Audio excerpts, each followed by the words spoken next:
All right, 49ers intel. I'm sure you can hear me now. I double checked. And if you can't hear me, well, you'll just have to read my lips for the rest of this show. 49ers intel. What is it? Wednesday, November 15th.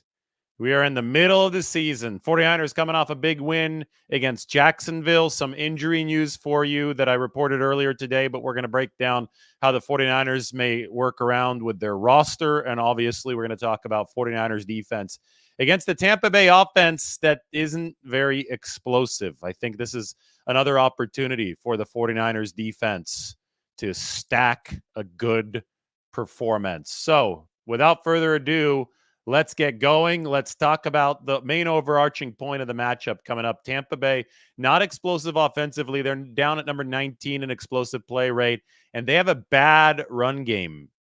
3.3 per carry for their leading back, Rashad Evans. That being said, he is able to get out of the backfield, make some catches. I think he's got over 30 catches already this season. So Tampa Bay definitely prefers to pass over run because their offensive line is much better at pass blocking than run blocking. But what does that mean? That means opportunities for Nick Bosa and Chase Young.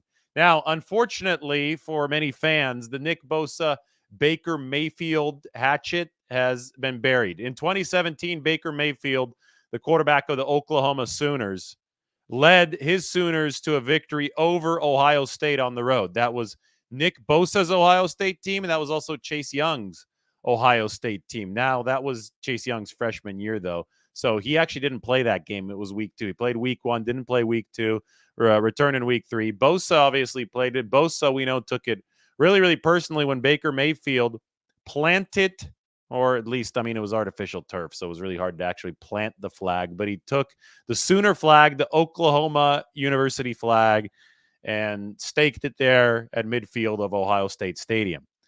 That was in 2017. In 2019, Nick Bosa was a member of the 49ers. Baker Mayfield was a member of the Browns. The 49ers kicked the Browns' ass in week 5 on Monday Night Football. That was the Super Bowl year for the 49ers. And Bosa sacked Baker Mayfield. He taunted him. He told him, when he was down on the ground, Bosa said, "You're not giving me enough of a challenge. I want a little bit more of a challenge." And then he did the whole he didn't actually have the flag, but he didn't have the Ohio State flag, the spike again into the ground, but he did the imaginary flag spike into the ground after the sack. And that was the revenge for Nick Bosa. Now, a lot of people have been waiting until Nick Bosa and Baker Mayfield faced off again. And then a lot of people got really excited when the 49ers added Chase Young, another Buckeye who was offended by what happened in 2017 to the team, because now they could both meet at Baker Mayfield. And they're going to be playing this game downhill, I think, because Tampa Bay has really struggled to run the football. I'd be surprised if the Buccaneers are able to run against the 49ers. Well, the only problem here is for those of you who like this kind of drama, who want animosity in this situation, Nick Bosa today kind of shrugged it off and said that he's cool with Baker Mayfield now. They actually met at that really rowdy golf tournament, the Waste Management Open at TPC Scottsdale, Phoenix area over the offseason. And Nick Bosa, in a Nick Bosa way, said, yeah, he's nice about Baker Mayfield. So it doesn't sound like there's going to be too much of what we saw in 2019. That being said, Nick Bosa seems to have a different personality in between the lines than he does in the locker room. And maybe he's just downplaying it ahead of the game. So I'm going to cover this a little bit more over the course of the week because I think it's the most interesting personal story in this matchup between the 49ers and the Tampa Bay Buccaneers.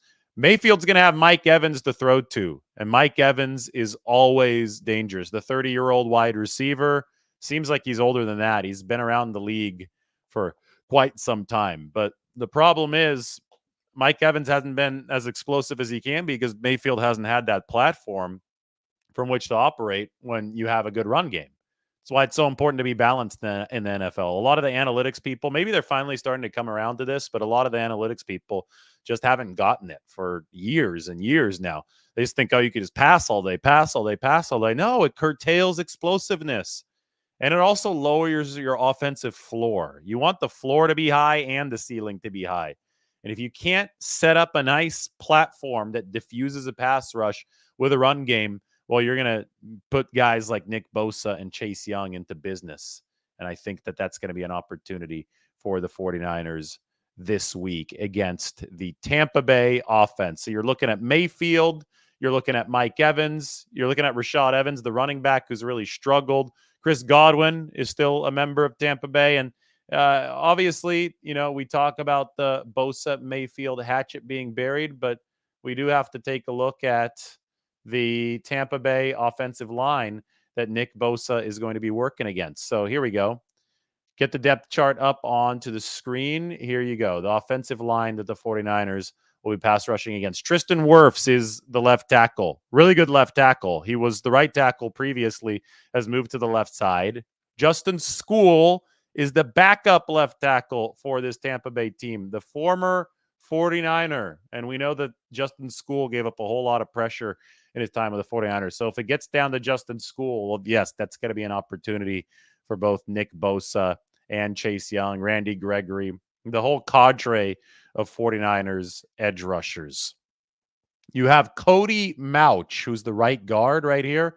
He went to college with Trey Lance at North Dakota State. He's really struggled this year. He's given up 20 pressures. So we could be talking about Nick Bosa and Chase Young all day, but Javon Hargrave, who's been playing really well, he might be in line for a big game against this interior line.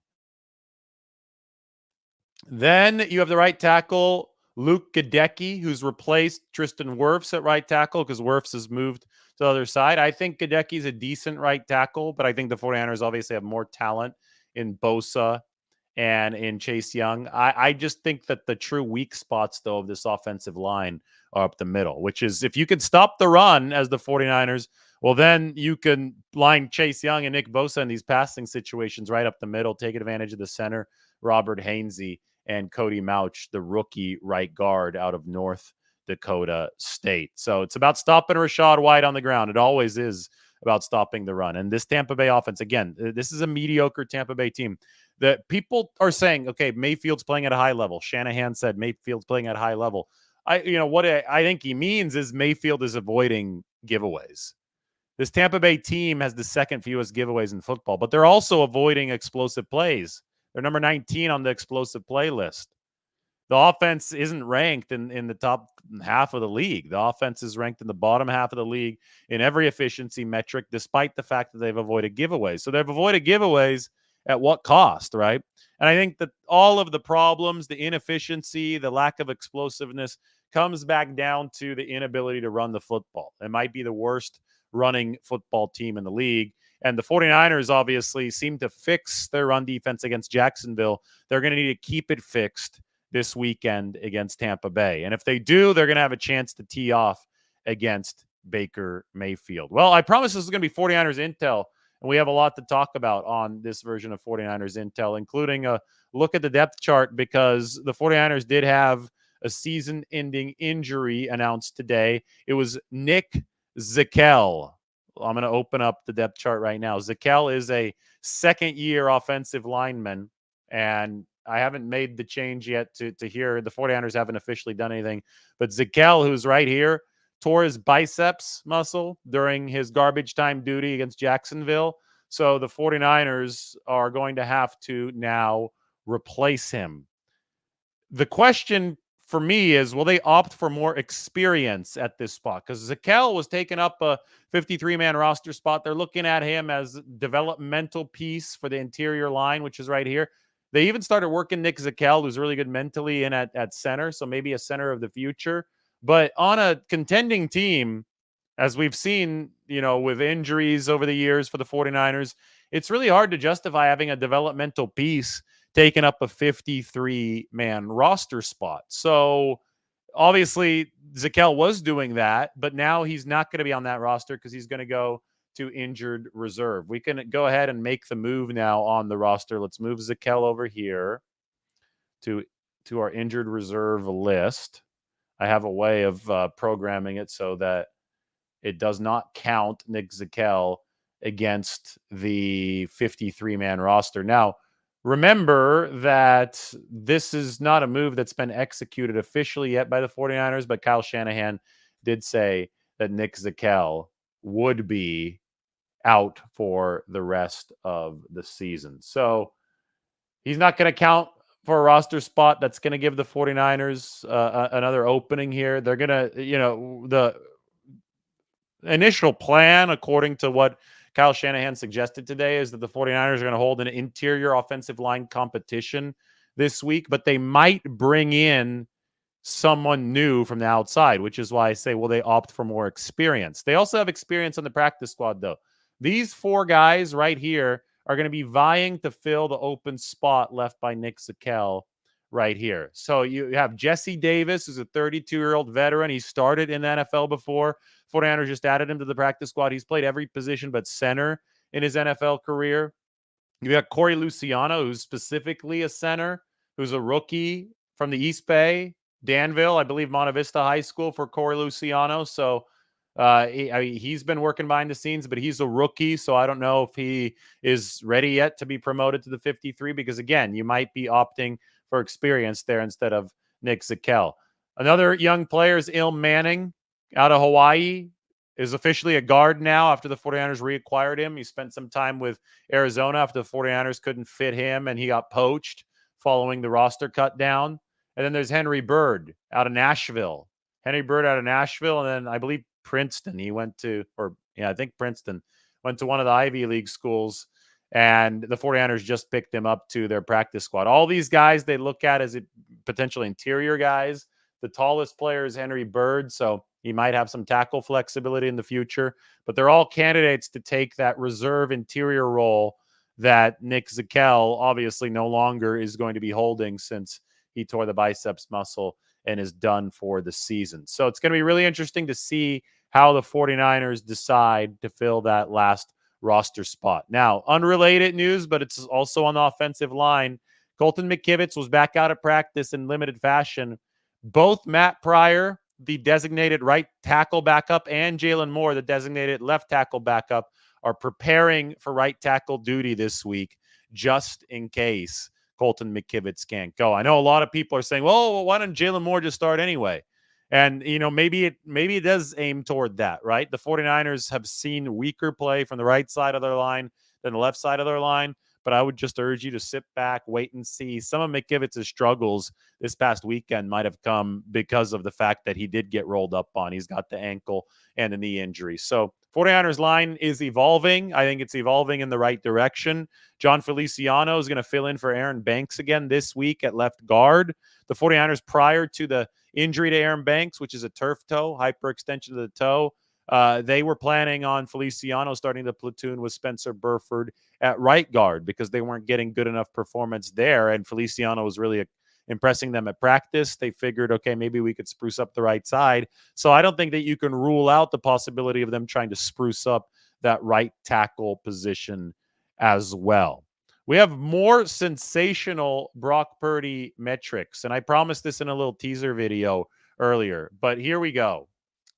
Now I could talk about it and put it up on the screen at the same time. Quarterback efficiency versus each major coverage. So in the columns, you have cover 0, cover 1, cover 2, cover 3, cover 4, cover 6, and cover 2 man, which is almost extinct. Not a lot of teams are running cover 2 man around the league. Quarterbacks have rows, right? So here you have Brock Purdy. You want to be blue. Blue means above average against a certain color as far as against a certain coverage as far as pass rush efficiency. And then the red color means that you're below average against a certain coverage. There is only one quarterback on this entire chart that has blue all the way across every single coverage or is above average against every single coverage. Patrick Mahomes, for example, right here, cover 1, great. Cover 2, great. Not doing as well against cover 3. Better against cover 4. Not as good. Well, actually, sorry, I'm not looking at the cover 0 is the first chart. Sorry, cover 0, cover 1, good for Mahomes. Cover 2 is where Mahomes has struggled. I was about to wonder because cover 3 is the seams are generally a little bit more open in cover 3, and he's got Travis Kelce. But anyway, Mahomes has a couple weaknesses against cover 2 and cover 4. He's got the red there. Somebody like, say, Tua Tagovailoa. Looks like Tua Tagovailoa has a little weakness against cover 2 as well. Cover 2, and then on the very right, Tua against cover 2 man hasn't been as good either. A lot of blue for those guys, but they still have some red blemishes. All right. How about Brock Purdy? Here you go. Brock Purdy across the board, blue to dark blue. Nothing even remotely resembling red for Brock Purdy. So there is no weakness. Cover 0, 22 snaps against it, very efficient. Cover 1, 76 snaps against it, very efficient. Cover 2, 32 snaps against it, extremely efficient. Cover 3, a little bit worse, but still doing great. Still in the blue. Cover 4, Purdy is absolutely lit up. Very, very efficient over 34 snaps. And cover 6, very efficient over 10 snaps. Awesomely efficient against cover 2 man, but he's only faced 1 snap of cover 2 man. So this is sensational. Purdy across the board has been awesome for the 49ers. The least efficient that he's been has been against the cover 3 zone. Like I said, you beat the cover 3 zone into the seams, but he's still been efficient. It's just relative to everything else. Got one more here for you. This is quarterback percentage of throws from a clean pocket on the x-axis. So theoretically, if your line is good, you're going to be further to the right, your O-line. And your expected points added throwing from a clean pocket on the vertical axis. So how often does Brock Purdy get the throw from a clean pocket? Well, he's way up here. And it's always good to be at the top of these charts because that means that your efficiency is good. But he's to the left.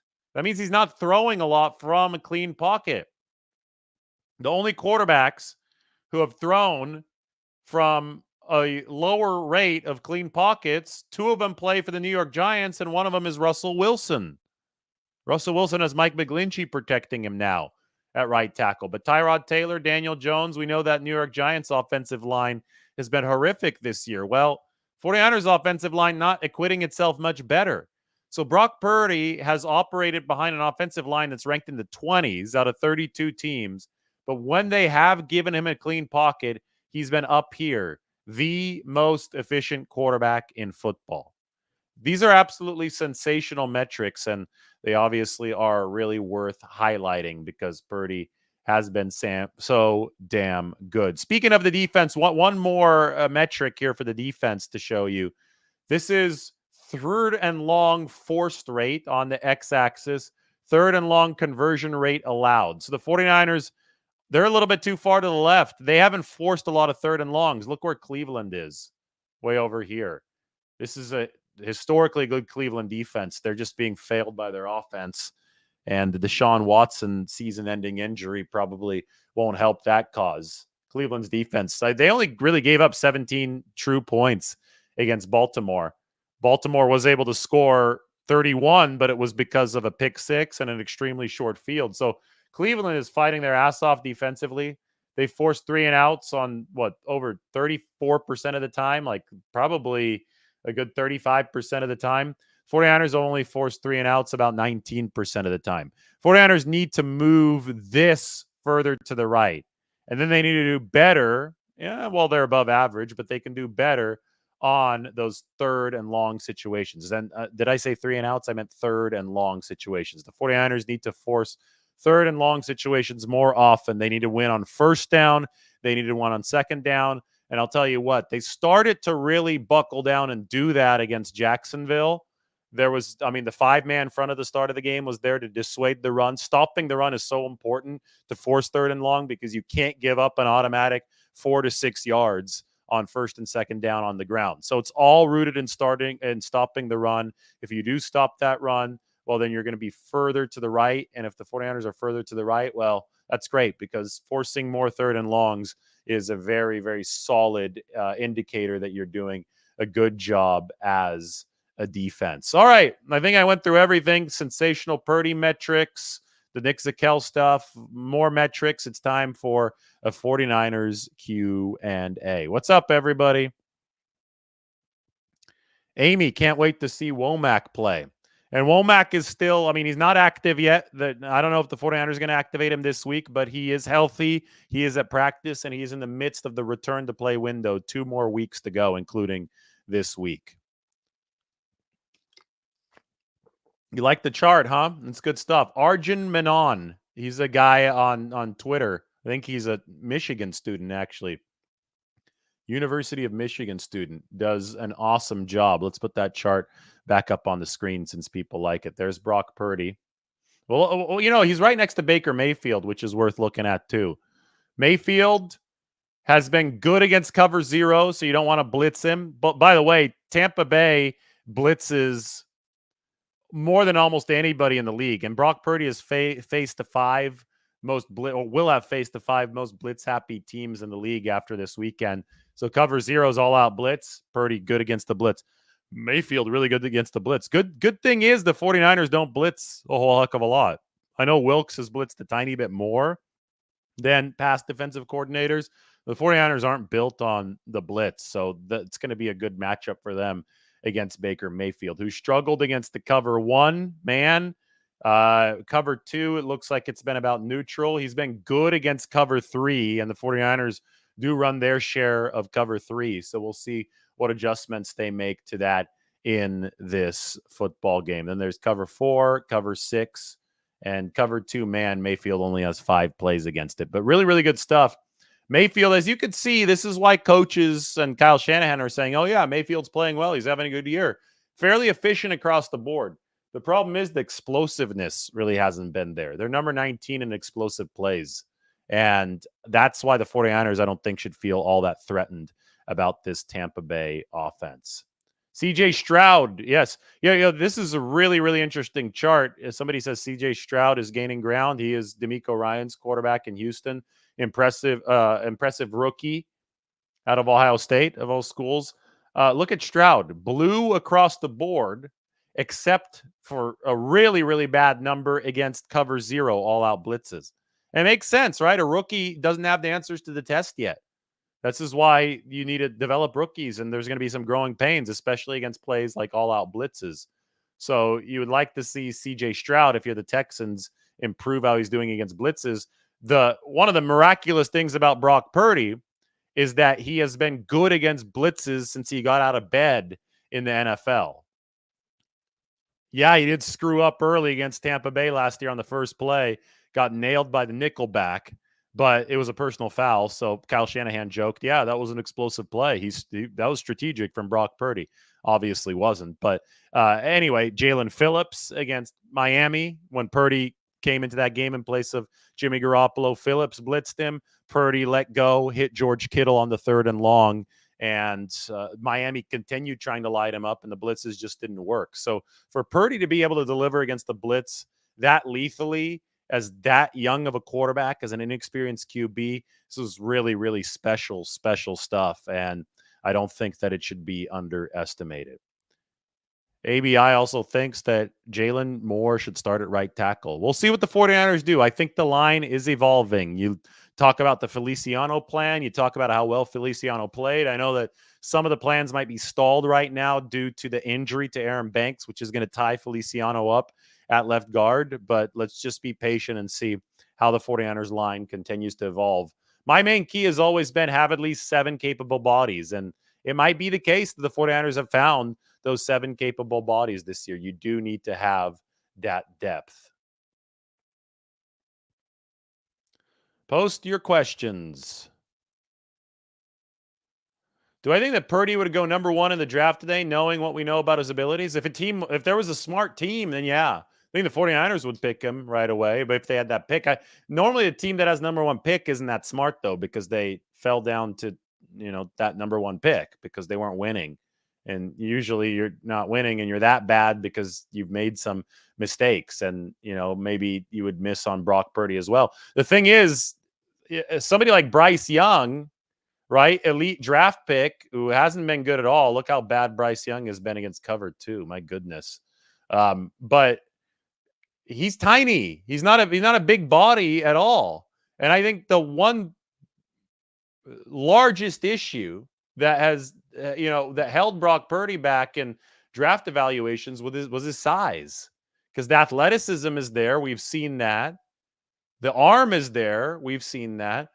We did see him work behind a shoddy offensive line at Iowa State, and maybe that tempered some people's views of Brock Purdy because they saw him making some interceptions, some mistakes under duress. But I think he's turned that into a positive because he's taken that experience from college and now he's not playing behind a great offensive line again.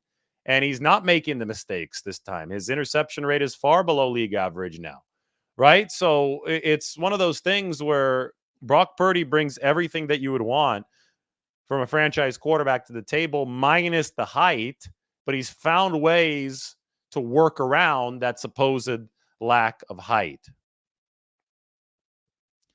I think the 49ers run game has been fine, to be honest, when Trent Williams has been in there. I think the one thing they're missing is another Trent Williams on the right side, right? Obviously not possible, but whenever Williams has been in there, Christian McCaffrey's averaged over 100 rushing yards per game. Christian McCaffrey is the NFL rushing leader right now. He's got more rushing yards than anybody by over 100 yards. They had a 4-game stretch there, though, where for 3 games with Williams hurt, but there was. You just look at the splits, and McCaffrey was like 48 yards per game versus 114 yards per game when he was healthy. But still, despite that, McCaffrey is the NFL's rushing leader right now. Both Bosa and Young in a Defensive Player of the Year talk, you're getting greedy. That'd be crazy. Yeah, there are examples of quarterbacks who haven't had plus height.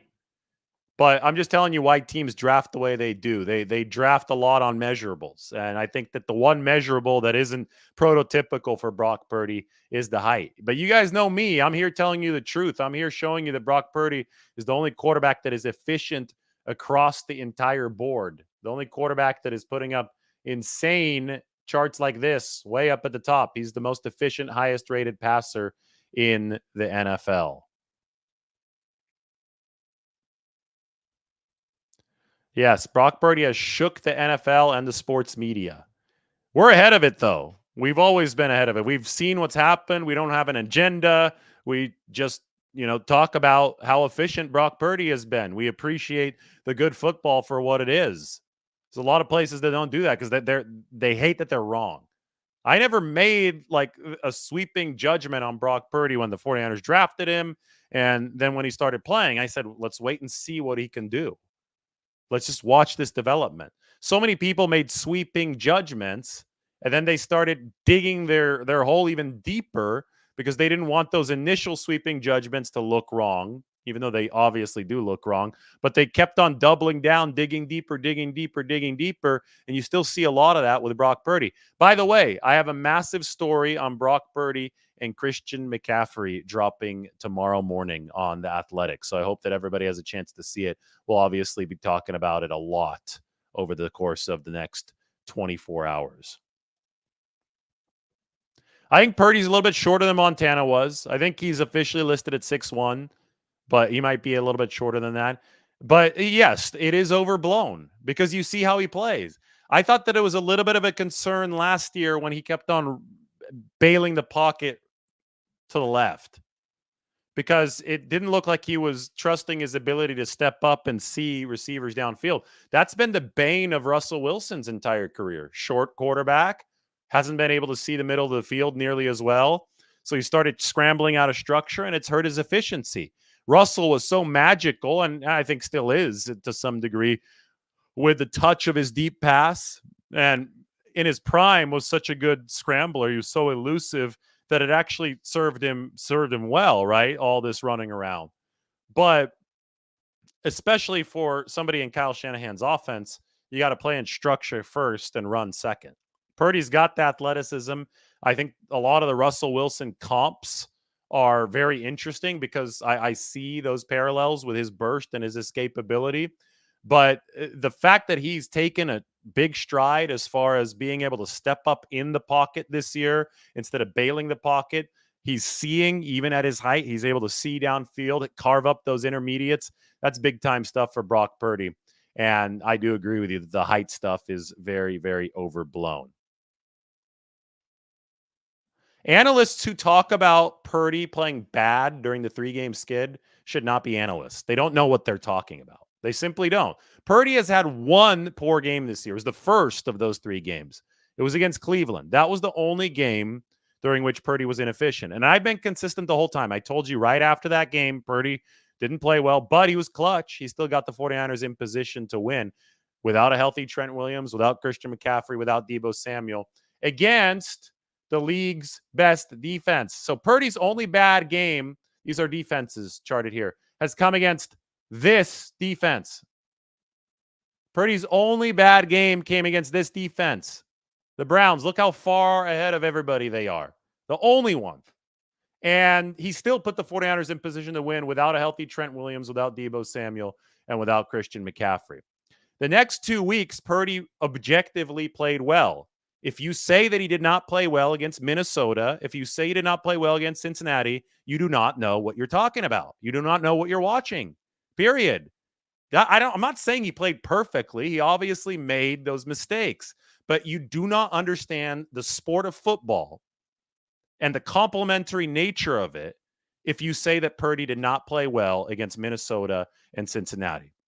He left those games needing to improve, but he also left those games needing better defensive support, just like any quarterback in NFL history. Patrick Mahomes, Joe Montana, Steve Young. Name your favorite quarterback all time. Peyton Manning. None of those guys would have succeeded in this league if they were part of a defense that was ranked number 30 in the NFL, that was giving up first downs and completions at the rate that the 49ers were giving them up. Those guys would have had their backs up against the wall, and those guys would have been making mistakes downfield. We saw it over the courses of their careers. All of those guys, Manning especially early in his career, was throwing a lot of picks on a bad Indianapolis Colts team. You play football from ahead. That's when you play your effective football. It is a team sport. The defense has to help the offense, and the offense has to help the defense. No quarterback is immune from these rules. Brock Purdy, despite the fact that everything was stacked against him in that Minnesota game and then in that Cincinnati game, still kept the 49ers in those games with explosive plays. The numbers don't lie. He was plus efficiency despite the interceptions in those games. And the results of the rest of the games have proven it. He's not going to be throwing a lot of interceptions if you give him a good game script. A team determines a game script, not a quarterback. Everybody thinks that quarterbacks do this all on their own. It's not true for anybody. And the final nail in the coffin, if you want the very winning line of this argument, because people will say, oh, but Mahomes. No. Mahomes scored 9 points in the Super Bowl against the Tampa Bay Buccaneers when his offensive line wasn't good. There you go. And his defense was getting dominated by Tom Brady. Even Mahomes needs a supporting cast. Steve Young needed a supporting cast. Montana needed a supporting cast. Every single quarterback in NFL history has needed a supporting cast. And to suggest that Purdy didn't play well against Minnesota and Cincinnati is downright ignorant. It just is. We have to start to kind of educate people about on how to correctly view the game, because the numbers and the film do not lie.